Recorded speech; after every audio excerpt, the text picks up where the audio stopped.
in the first degree.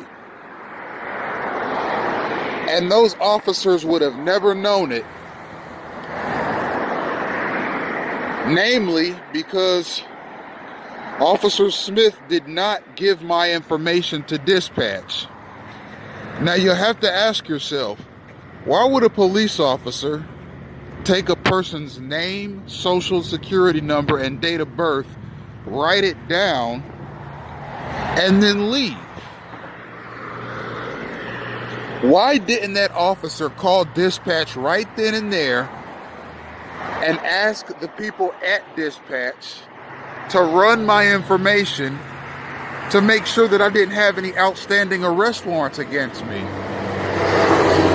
Now I don't,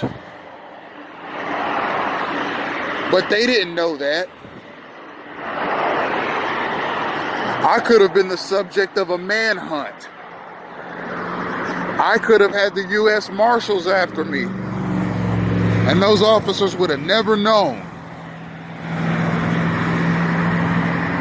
Now,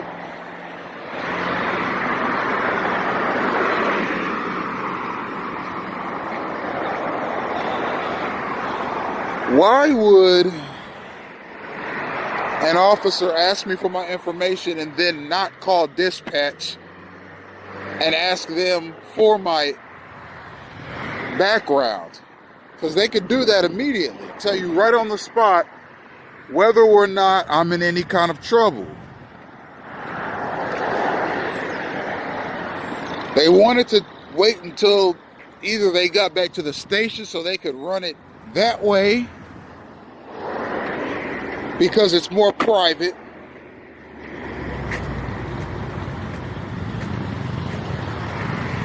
or he wanted to give my information to a bounty hunter or a private investigator and let them be the ones to tell him whether or not I had warrants or anything of the sort.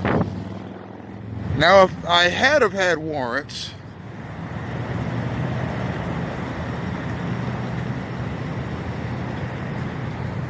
bounty hunters and private investigators have a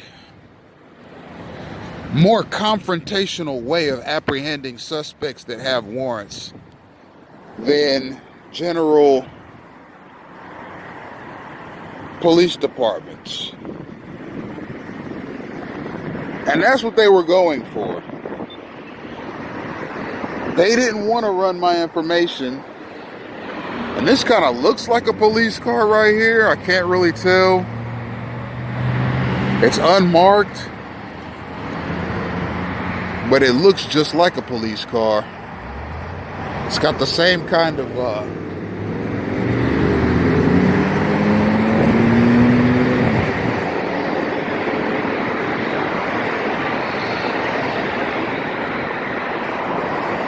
style to it, and the same kind of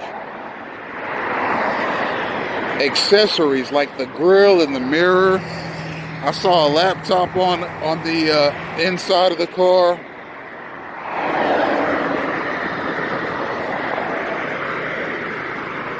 Looks like a police vehicle. And as I've said plenty of times, police vehicles are a hallmark of gang-stalking activity. They follow gang-stalking activity. They hover around it because they're looking for people to apprehend. Now here's another gang-stalking bicyclist that refuses to use the bike lane. As you can see to my left here, there is a bike lane. This guy is refusing to use it. Plus he's going the wrong way. He's going against traffic. Those bicyclists are supposed to ride on the other side of the street in the bike lane. He's not even supposed to be over here.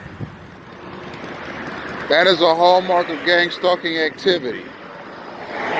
People breaking little laws to crowd your space, and little ordinances and codes of common courtesy. Trivial stuff. But it's not trivial that they crowd your space and annoy you endlessly.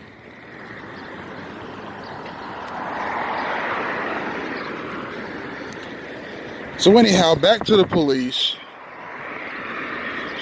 He could have taken my information and given it to a bounty hunter or a private investigator or some other private semi-law enforcement entity so they could run my information and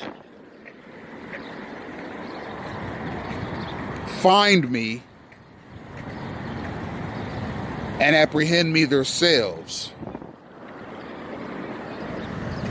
You see, it's more fun than just giving my information to dispatch and them radioing him back right there on the spot and saying, okay, this guy here, this social, has an arrest warrant indexed to it for crime X, Y, and Z.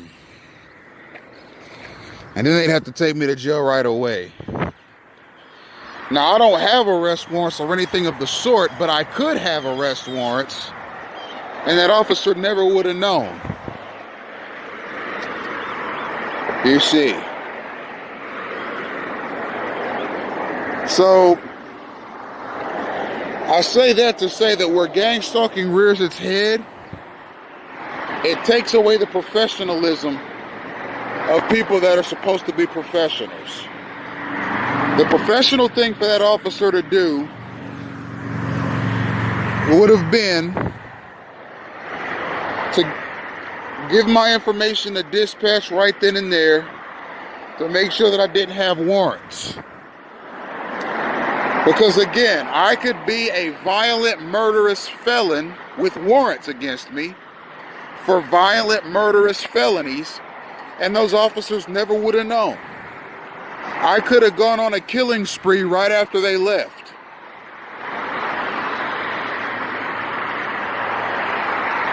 And in the local news that evening, the first question that would have been asked was, why wasn't he arrested that day for the warrants that he had out against him?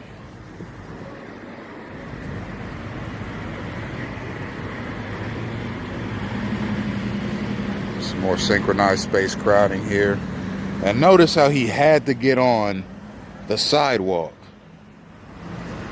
Again, synchronized space crowding. That guy just happened to be coming on his bike as I was standing here at the corner of Indiantown and Chasewood Roads. He just happened to be on his bike and just happened to be coming up on the sidewalk right as I was standing here. That is synchronization. That's obstructive gang stalking behavior, and it's devised to annoy the targeted individual. Stuff like that can only happen to you so often before you realize it's a derivation rather than a coincidence.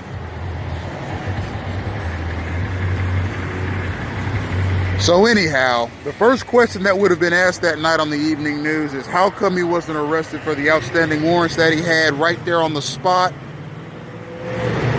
A mass murder could have been prevented. Well, guess what? The officers didn't check my information on the spot. That's why I wasn't arrested, and that's why the mass murder wasn't prevented. You see? Now, do you see how ineffective policing can lead to disasters and tragedies?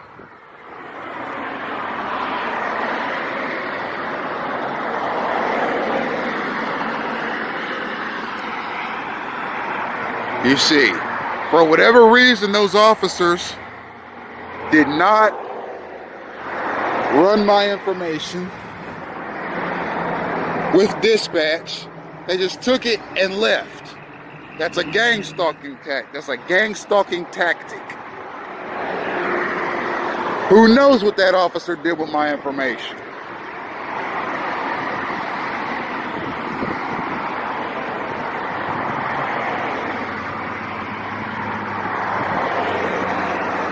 So I wanted to make a comment about that. I thought it was peculiar that, and you'll hear it on the video, when the female officer asked Officer Smith, so is that it? Are we good to go? Officer Smith said, yeah, we're good to go. And that was without sending my information to dispatch. If you're a police officer and you ask somebody for their information, you do so for one reason and for one reason only: to run it in a police database to see if that person is in trouble for anything. If they are, then by law, you're obligated to arrest that person for outstanding warrants. If you're not going to use a person's information to look up whether or not they have warrants, then you don't need to be asking them for their information. One of the officers that you'll hear on the video, one of the officers asked me for ID. I gave her my ID. The reason a police officer asks for ID is to check you out to see if you have a warrant. I gave them not only did I give them my social, but I gave them my full name and my date of birth. They took that information and did not check it out. They just walked away. That's a gang-stalking tactic, because who knows what they did with my information. They could have given it to gang-stalking semi-law enforcement agents who are tracking me right now. We just don't know.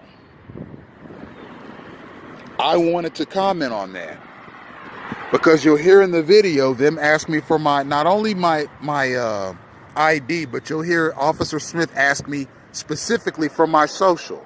Now, what are you asking me for my social for, Officer Smith, if you are not looking to check me out?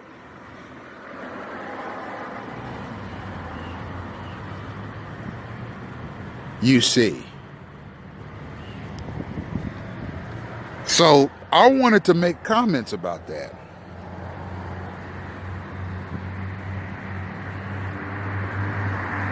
And unfortunately, in South Florida, there are an abundance, and again, right as I'm coming across, there's a car coming, that's synchronization.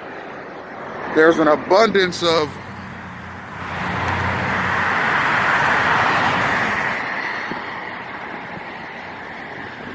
you can't really see it because of the glare of the sun, but there are an abundance of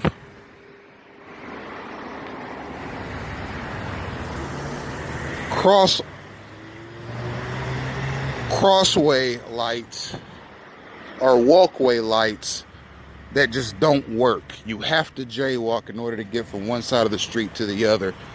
That's a gang-stalking tactic right there. It's done to discourage pedestrians. And if you're a targeted individual and you're on foot a lot of the time, like I am,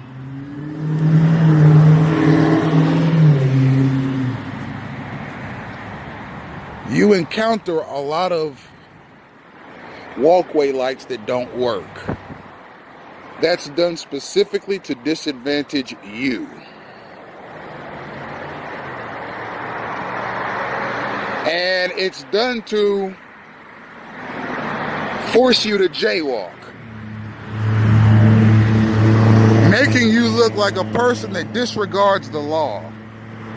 That's part of gang stalking, is the criminalization of the targeted individual. And as I've said in previous videos, stoplights, walkway lights, and lights that are operated by public entities can be hacked, just like a computer can be hacked. They can be tampered with, just like a computer can be tampered with. And they often are, specifically to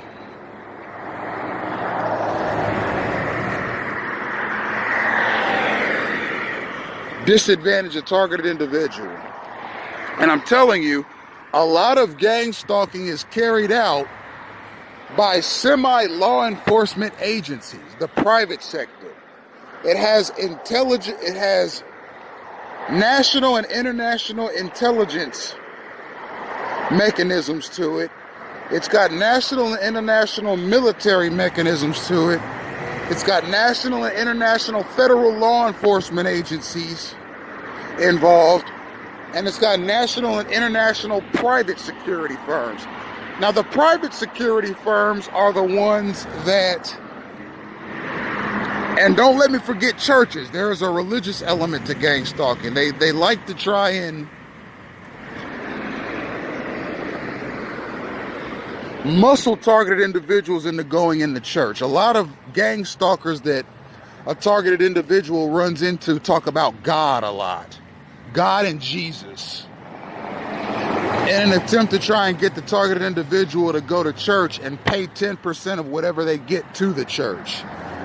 Okay, there is a follow the money mechanism to gang stalking, and that is an important part of gang stalking, is following the money.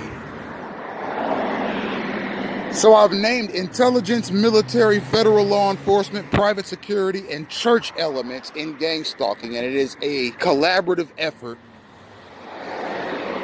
that has roots in neo-fascism to try and control the world. And rewrite history to fit their own hateful narratives. Now, the private law enforcement, or what I like to call semi-law enforcement, they're not exactly police officers, but they work very closely with police officers, bounty hunters, private investigators, private security firms, security offices that provide security guards to companies and so forth. These guys have people on the streets doing God knows what.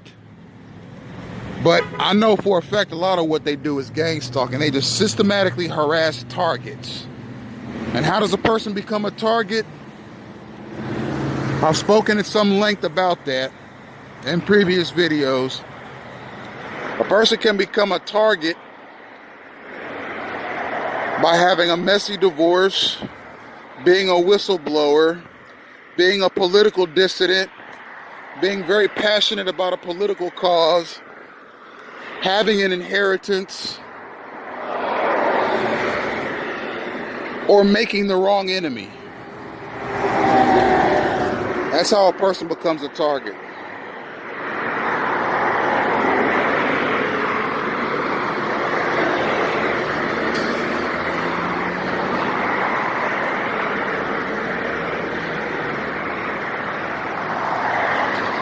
I'm going to go over to Cinquez Park. And see, I have stalkers watching me on Facebook and social media.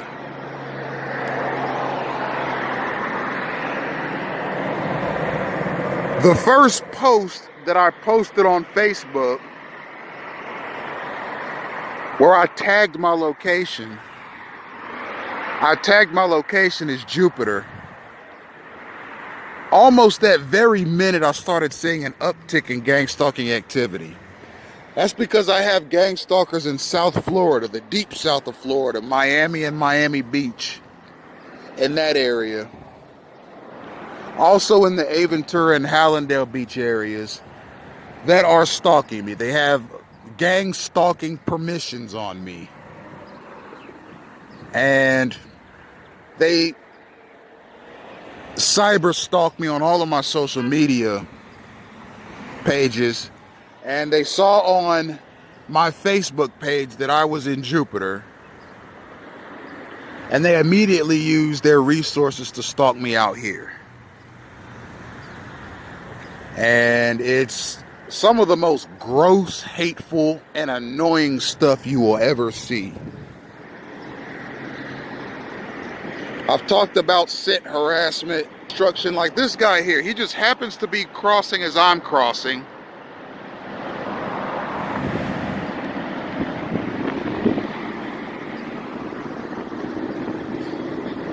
Making it look as if I'm in some kind of a group. They like to synchronize you with people in the open space like this that makes you look like you're in cahoots with them. For example, if they want to make me look like I'm a shady drug dealer, when I'm out and about, they will dispatch drug dealer types or just real drug dealers to walk around me in my general vicinity so that police and anybody who knows those drug dealers will associate me with them because they're in my immediate vicinity. You see, if I was a principal gang stalker and I wanted to make you, the listener, look like a shady drug dealer, the way I would do that is I'd wait until you were out and about. Maybe you were walking, maybe you were riding a bike, maybe you were going shopping or going anywhere. I would dispatch the drug dealers in the area that are involved in gang stalking and tell them to go to your immediate location. Not exactly say anything to you or anything of that sort, but just go to your immediate location. What does that do? What does telling drug dealers to go to a person's immediate location all the time do? It makes you yourself look like a drug dealer. See, a lot of gang stalking is guilt by association. If they want to make you look like something, all they have to do is dispatch gang stalkers that are involved in whatever behavior they want you to look like you participate in, and have those people around you at all times. All they have to do is dispatch them. And they will come around you, and some of them will actually interact with you casually as if they know you.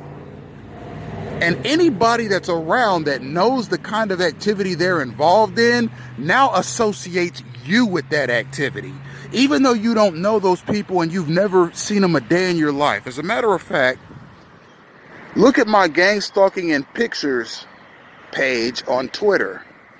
The most recent one has a photo with me walking down the street, and you'll see a white male with a flowered tank top on and a hat turned backwards walking next to me. And I took 2 pictures of him as he was walking with me.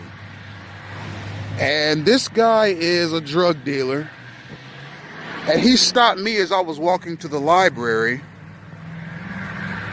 and he offered me marijuana and the chance to come over to whoever's house and smoke marijuana, and I said no. But he is apparently well known in the area for being a drug dealer. He was dispatched by principal gang stalkers and told to flag me down and walk down the street next to me to make it look like that's the kind of people that I associate with. You see, a lot of gang stalking is slander and defamation of character.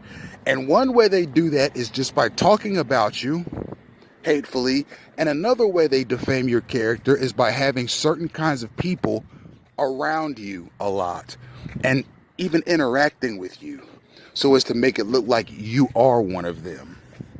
You see, it's hateful, deceitful, and it's just straight up trickery.